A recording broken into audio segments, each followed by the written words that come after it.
my company, Three Peak Coaching and Solutions, we've created a model that unifies all of these methods into one. We call this the Master Leadership Model.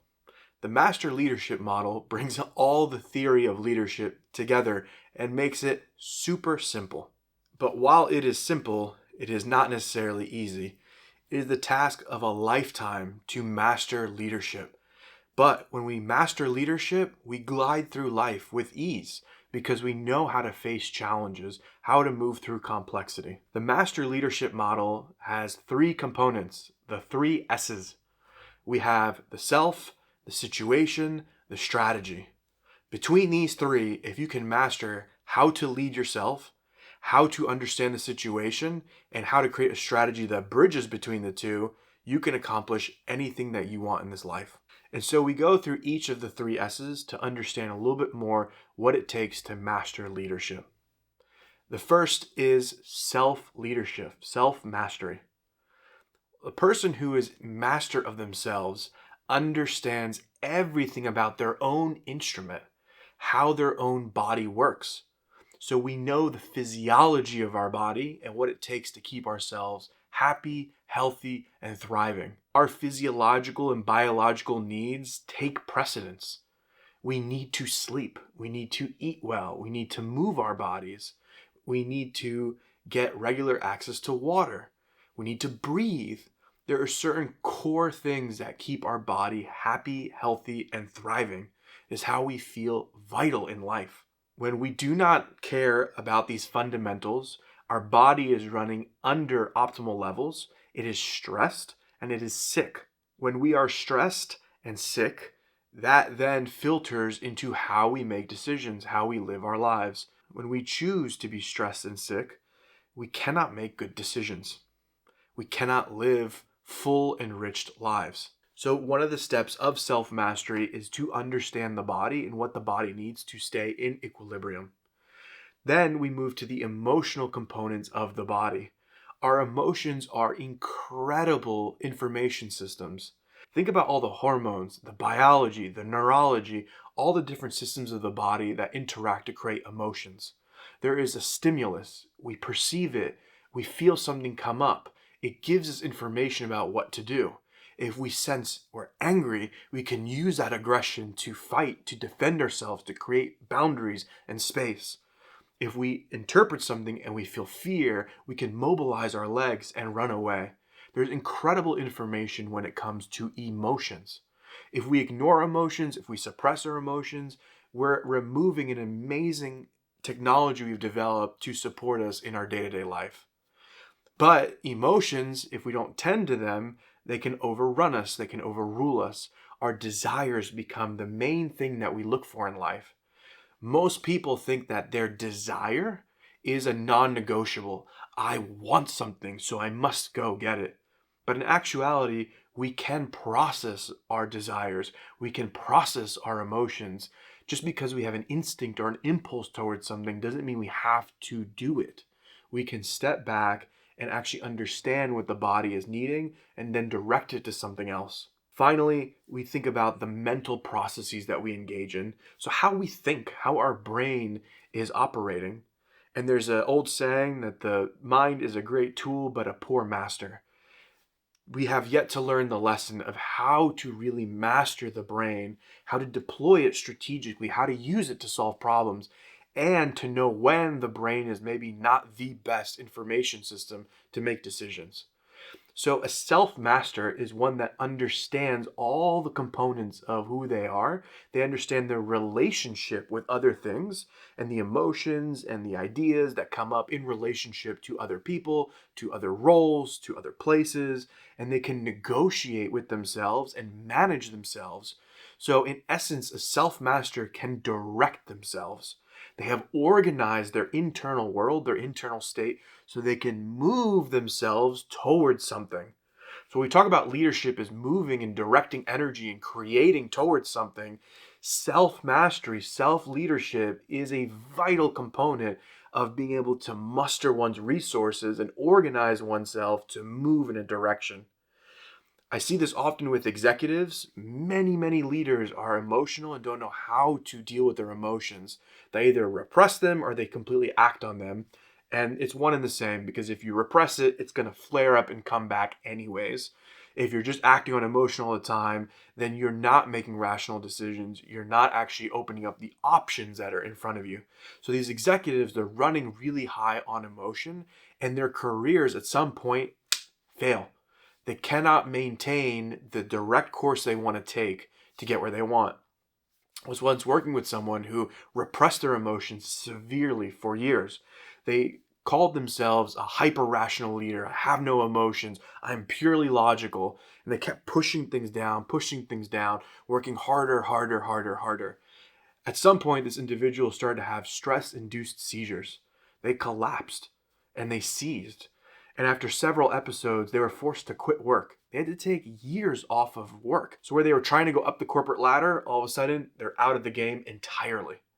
To be able to move in a direction and a sustainable direction to get what we want, we have to learn how to master ourselves. There are too many examples of leaders, executives who get everything they want, they get the big promotion, and everything in their life completely collapses. I've seen this myself with plenty of people I've coached. They get the goal and everything falls to shit. They're getting divorced, their kids are estranged, they have a huge health crisis. All of these crises start to pop up and flare up to say, what you're doing is not working, what you're doing is not healthy. So self-leadership, self-mastery is one of the greatest adventures we can go on in life and one of the most fulfilling. When we're not a leader of ourselves, we're at the whim of outside forces. So the world, people, they're all essentially acting upon us and we're just in response, just in fight, flight, or instinct, or just reacting, rather than shaping our direction, shaping our future, shaping how we move through life. When we master ourselves, we really start to master life because we know how to maintain what's inside of ourselves to move outwardly. The second component is situational leadership. So this is really about extending the senses out and understand what's happening in the world right around us.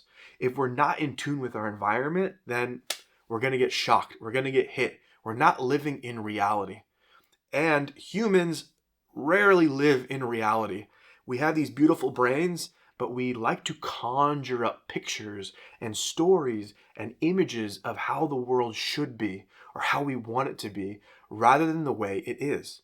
And we're in a constant tussle, a constant fight with reality. So we're reacting to things, we're angry, things aren't fair, it shouldn't be this way, I want to fight and be resentful, rather than saying reality is what reality is and we need to accept it. Reality is a feedback mechanism. When we're tapped into reality, we get information and we adapt with the environment. So we evolve and change to stay in tune with the environment. One of the ways we've horrifically gotten Darwin's social theory wrong is we say that survival of the fittest is survival of the strongest. So we've made survival of the fittest this social dominance game, but Darwin never talked about strength. Survival of the fittest is about adapting to the environment. Remember, he looked at birds, and some birds were able to get more nectar because their beaks had changed. So we don't know what's going to be the best for the environment. We can create a mental model again and project a reality of what it should be. It should be a strong man. Or we can say what really is needed in the environment. Think about the dinosaurs. The dinosaurs were huge, but when the environment changed, when the climate changed, they couldn't adapt. So they all went extinct. And yet these very small things called mammals were able to evolve, adapt, and thrive. Their small size was their survival. It was what was fitness to that environment. We cannot fully predict what will be the fittest thing. All we can do is stay in tune with the environment so we can try to change with it. I'm going to give you an example that might sound crazy. Imagine one day I say, it'll never rain again on a Monday. I fully believe it will never rain on Mondays ever again. I don't need to check the weather forecast. I don't need to get an umbrella because I know on Mondays it will never rain again. And then I go outside and I get wet. Now think about a different way of doing this, which is I tune in with my environment. I'm looking for clouds. I'm trying to feel if it's getting more humid. Is there wind coming in? Is it getting darker? I can even check the weather forecast if we have that technology. And I can say, you know what? There's a likely chance of rain. So now I know how to change my behavior. I'll bring an umbrella. I'll bring a rain jacket. I know how to adapt to this environment. I've heard in Germany they say there's no bad weather, just bad clothes. It's all about tuning into the environment and adapting to it. We can sit there and say rain is bad, storms are bad, or we can say the storm is a fact. Rain existed before humans touched this planet. Rain will exist long after humans leave it. How we adapt to rain is our task, not to constantly whinge and bitch about rain. And so the task is to attune to the environment, see that it's raining, and change along with it without a lot of resistance. This is how we get feedback and learn and adapt and grow and evolve. It is such a vital and sacred process. Humans, unfortunately, many times we have been conditioned to form a very strong ego defense. So we take it very personally when things change and we don't want to change with them. We find it scary, we find it difficult, and so rather than actually being fluid and flexible, instead we learn to create realities that don't exist. And we live inside these worlds that are built in our heads. And in the worlds we live in today, in Europe, the United States in particular, there are not many things that are checking our sense of reality. We live in such abundance and comfort that in actuality, we can kind of create whatever world we want to live in our head. We're not in a dynamic environment that's giving us a lot of cues. So many people are missing environmental cues. They're turning off their senses, they're not feeling, and they're not putting their senses out into the world. They don't want to learn, there's no feedback, there's tremendous resistance to change. So to be a master of the situation, a master of situational leadership, we must confront the reality of the world we live in. We must be in tune with the environment and change with the environment and not personalize it. Just because something has changed and now I need to change with it doesn't make me incompetent or unskilled or embarrassed. We can just go with the way things are going. It's not a personal attack. The world is not against you. The world is just existing outside of you. It is our task to move with it, to be in a dance with reality. And so this is situational leadership, knowing how to change, how to adapt, and to do it for a reason, for a purpose. Now we put the two sides together, the self and the situation. So imagine you know something is changing. There's a dynamic environment in front of you. You know it's going in a particular direction, and you need to change, you need to adapt. And you've done the homework to be able to toggle and adapt yourself, to understand what's going on inside your body so that you can transform yourself in line with the environment. So you have great sense of self, great sense of the environment, and now our third component can emerge, which is the strategy. What do I do about this? I know something is changing. I know I need to change. How do I move things in a forward direction? So we look at strategic leadership. This is all about moving yourself, people, resources in a particular direction. In a previous video, I defined leadership as the conscious process where individuals and teams drive and direct creativity. It is only at this moment, this culminating moment, when we talk about strategy and strategic leadership, that this all comes together. We've mastered the self, we've mastered the outer world, so now we can move and move tremendous things in order to get to our goal. Many leaders I work with, they focus just on the strategy. So how do I get from point A to point B? But they miss the other two steps. If you don't have self-leadership, then you don't know how to change oneself. So you're moving things in a direction, but you're only doing it with kind of one personal strategy. So let's say that someone is very orderly. They're conscientious. They like to put things in the right place. Everything's got to be fine-tuned, and they find themselves in a chaotic environment. They know they got to go from point A to point B, but their entire strategy is very rigid, very fixed.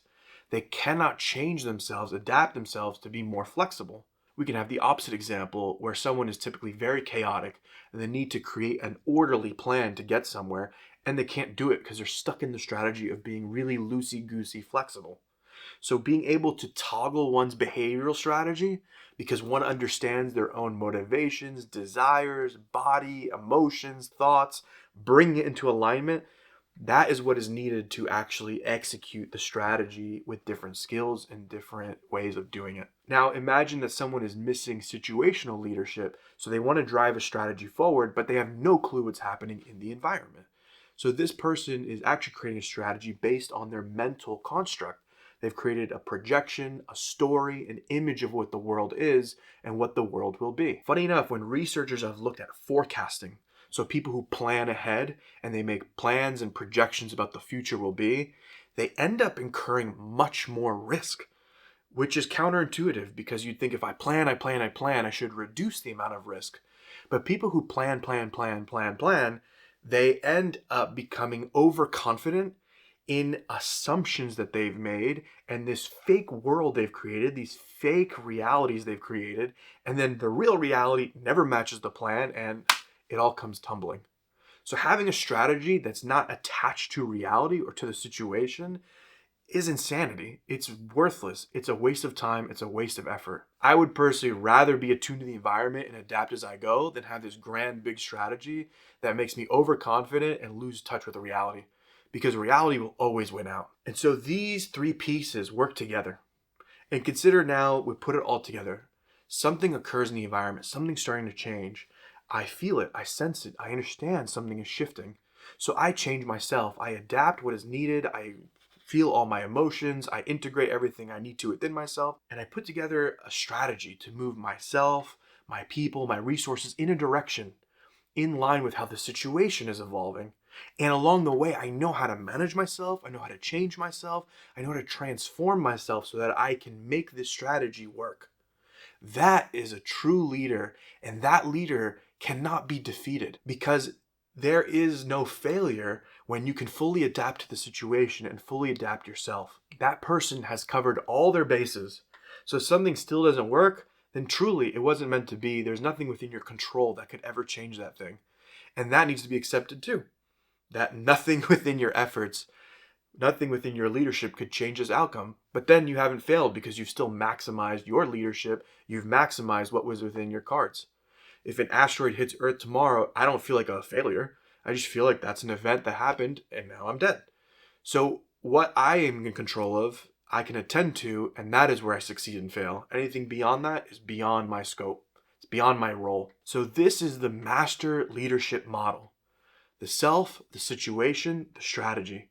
When we put it all together, it's the key and the tools to get us where we need. The beautiful thing about the master leadership model, it is all inclusive, everything belongs, all the strategies, all the styles belong under it. You can be a servant leader and an authoritarian leader. You can be laissez-faire and bureaucratic. It depends what the situation and the strategy is asking for. It depends what is needed. All styles, all different ways of being are needed in certain moments to be successful. But the important thing is to bring intention, consciousness, awareness to this process. So we know what strategies we're employing and why we're getting the results we're getting and how to change this to get what we want to get.